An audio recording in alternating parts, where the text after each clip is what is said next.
Hi teachers, it's Elisa. I'm going to guide you through some think abouts to help guide you through collaborative planning just in case myself or Paul is unable to join your session this week.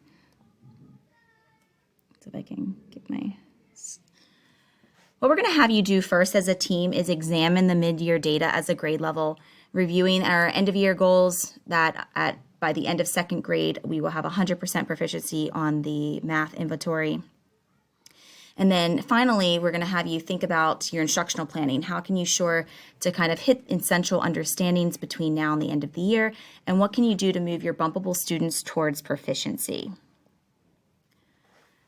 So we're going to ask you to take a few minutes to pause and kind of just look at the beginning of the year data and then the middle of year data as a team and document in your notes any kind of trends or celebrations that you have.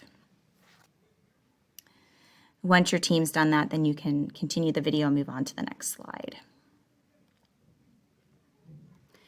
I did want to remind teams also that you might want to spend some time when you're thinking about what you want to cover between now and the end of the year to also look at your Envision data. So you can go into Envision and look at your data, and rather than just looking at the class results by assignment, you may choose to look at the class results by mastery of the standard. And then once you click on that, you'll get a nice kind of, you'll get each student for each standard, but you'll also get like a percentage for your class. And it'll give you the percentage of students that have reached that proficiency level.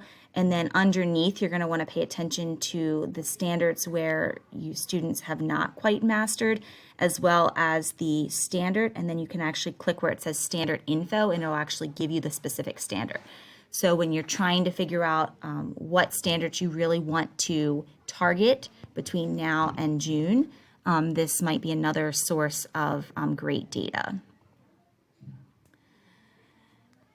All right, now that you've looked at the mid-year data, spend some time looking at maybe your Envision data as a team, then the rest of your time is really going to be thinking about what are you going to do, what standards are you going to hit between now and June before we take our end of the year data. And specifically, we're going to ask you to really think about those targeted students that are really close to proficiency and what can you do between now and June to move them towards proficiency. A couple suggestions that we have is to utilize Van der Waal. So when there is a standard that students are still struggling with, using that Van der Waal resource and thinking about how we can bring it down to the concrete level with manipulatives. As always, teachers, if you have any questions, please don't hesitate to reach out to myself or any member of the Math Goal team. Have a great day.